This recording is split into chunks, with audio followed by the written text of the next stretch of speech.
Hi everyone. आज के इस लेसन में हम सीखने वाले हैं कंफ्यूजिंग वर्ड्स। ऐसे वर्ड्स जिनके स्पेलिंग अलग हैं, मीनिंग भी अलग है, मगर प्रोनाउंसिएशन सेम है, वो वर्ड्स हम सीखेंगे आज। उन्हें कहते हैं कंफ्यूजिंग वर्ड्स। तो दोस्तों, वीडियो शुरू करने से पहले अगर आप हमारे चैनल पर नए हैं तो हमारे चैनल इब्राहिम टीवी इंग्लिश को कर लीजिए सब्सक्राइब और बेल नोटिफिकेशन के बटन को भी प्रेस कीजिए ताकि आप हमारी कोई भी वीडियो मिस ना कर सकें।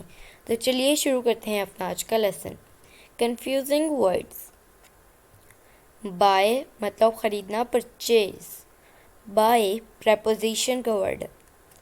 Week 7 days and week feeble मतलब कमज़ोर। ब्रेक स्टॉपिंग डिवाइस, ब्रेक लगाना, गाड़ी पे ब्रेक लगाना, मोटरसाइकिल पे ब्रेक लगाना, stopping device. And break split smash तोड़ना।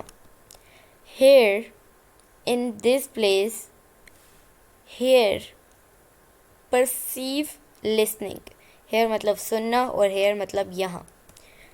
प्लेन फ्लैट सरफेस और प्लेन मतलब बिल्कुल सीधी जगह और plain simple.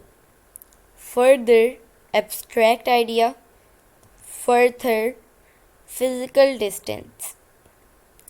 Stationery not moving और stationery writing paper etcetera.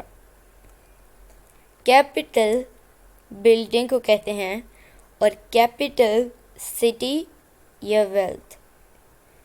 Weather if और इन केस। Weather atmosphere. तो दोस्तों, ये था आज का हमारा लेसन। उम्मीद है आपको ये वीडियो पसंद आई होगी। आपसे मिलेंगे अगली नेक्स्ट वीडियो के साथ। तब तक के लिए अल्लाह हाफिज़।